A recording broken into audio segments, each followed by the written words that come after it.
Woo! Listen, y'all tried to deny it. Some of y'all tried to deny it. A lot of y'all tried y'all hardest to deny the fact that prime time and the Colorado Buffaloes were here. Listen, they did a phenomenal job. Hats off to prime time, to the rest of his squad. They did incredible beating the TCU Horned Frogs. Now, listen, I'm not going to go overboard like everyone else is and saying that this team is going to win 9 or 10 games this year. I ain't going to go overboard. I had a projection. I said they were going to win 6 to 7 games this year. That was my projection. But who knows? Like I said, that could go up a little bit. Maybe the ceiling has gone up to maybe 9 games, and maybe the floor is maybe around that 7-8 win total. Who knows? But man, what an incredible job, man. A lot of y'all, I mean, I know who y'all are. A lot of y'all tried to deny it, man. I said, listen, let's see what he does. Who knows? Maybe he can make some surprises. You know, maybe Shedeur Sanders can make the trend. I mean, is it hard to believe that a quarterback that had almost 4,000 yards, completed over 70% of his passes? Was it hard to believe that a quarterback at the HBC level could make that transition to the collegiate game and perform at a high level? Is it so hard to believe that the number one player and coming out of high school could make that transition and become a really good player at the Division I level? Now, listen, I can understand if you sit up here and say, well, he's not going to be as dominant as a two-way player, because it's unheard of for a collegiate player to be literally a two-way. It's unheard of.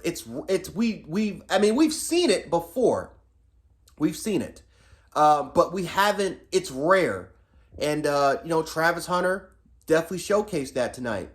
A lot of people denied him. And hell, I mean, like I said, you had me question, like, is TCU that good?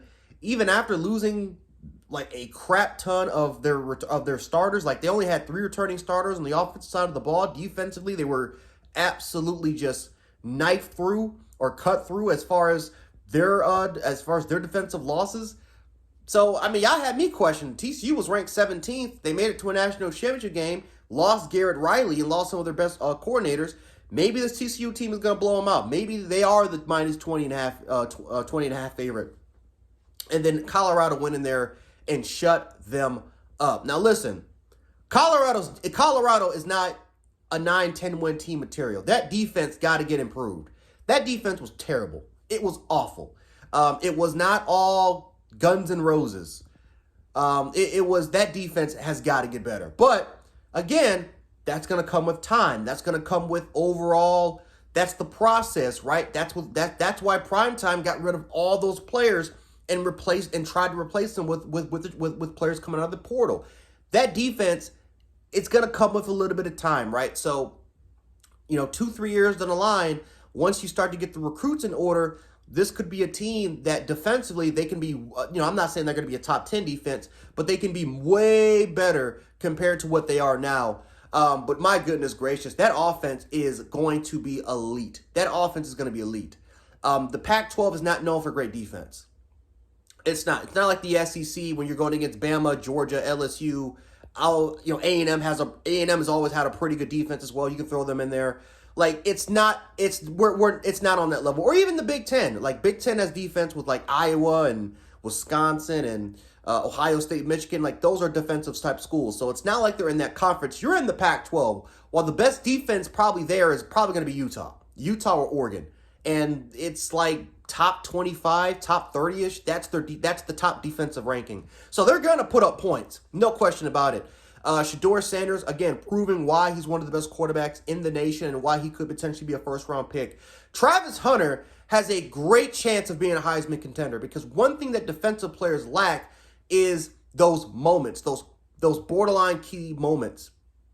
And you gotta do things that other defensive players normally don't do. You gotta separate yourself from the rest of the pack.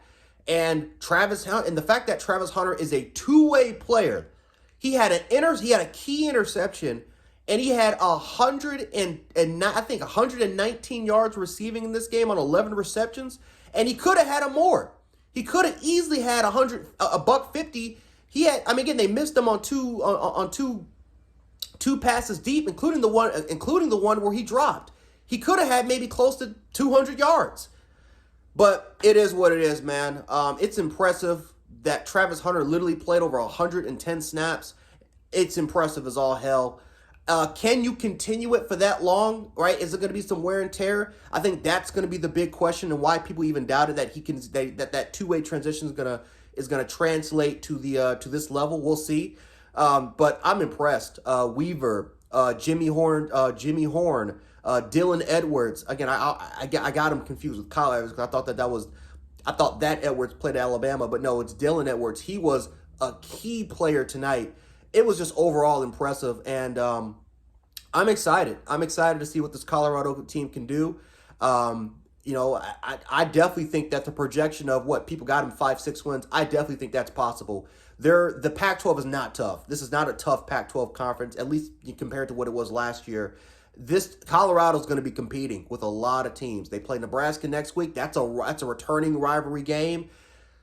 Colorado's going to be a big favorite in that one. And then the other one is Colorado State. They could be 3-0 by the time they play against the Oregon Ducks. And they have that game at, that's on the road. But the USC game the following week will be at home.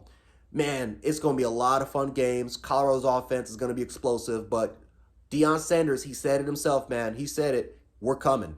And they've definitely arrived at the big stage.